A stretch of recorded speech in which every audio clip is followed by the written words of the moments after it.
we are on the eve of the last Grand Slam of the season, and the action at the US Open promises to be just as exciting as New York City itself.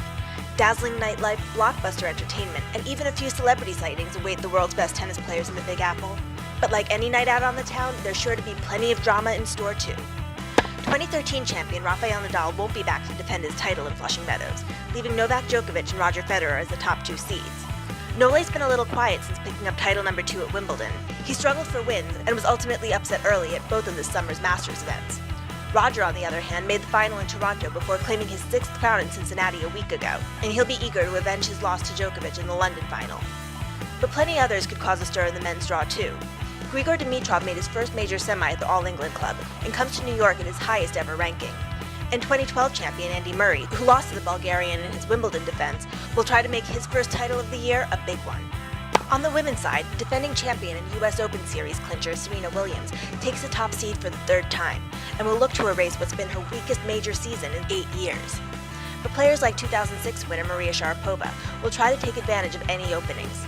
After her stellar French Open run, she scored a 2nd straight win over this year's breakout star Simona Halep in Cincinnati. Meanwhile, an in-form Ana Ivanovic is at her highest ranking in over 5 years. She's coming off a runner-up finish at the Western and Southern, and has been giving Serena a hard time all year long. And 2011 champ Sam Stosur, who's lost a bit of her luster since her heyday, still stung Genie Bouchard this past week, riding her momentum all the way to the New Haven semis. And while these guys are looking to improve on recent results, a couple others will try for a turnaround. 2-time finalist Victoria Azarenka has just played a handful of matches since the Australian Open and pulled out of Cincinnati last week. And Melbourne surprise runner-up Dominika Cibulkova has fared even worse, losing 6 first-round matches since then. For the men, Atlanta champion John Isner seemed to be recovering from an early exit in Cincinnati, but pulled out of the Winston-Salem Open with a foot injury. And Tomas Berdych, a semi-finalist at the Open in 2012, has been upset in his last 7 tournaments, losing his opener last week to Taipei's Rendy Liu. Any weakness on their parts could open the door for one or more of several potential spoilers. Liu, for his part, is coming off a strong showing in Winston-Salem, where he didn't lose serve until the semis.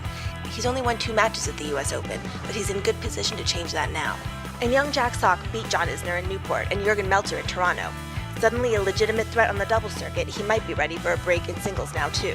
Meanwhile, New Haven semifinalist Camilla Giorgi is coming off a huge win over former world number 1 Caroline Wozniacki at the Connecticut Open. She made the 4th round in New York last year and might just be able to improve on that.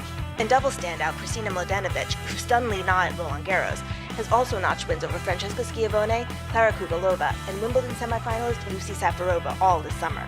But the season's biggest champions aren't going to make it easy for any would-be Cinderella, and you can bet the favorites will come out swinging from the start.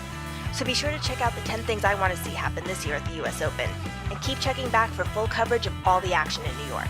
Till then, thanks for watching TennisSpin.net.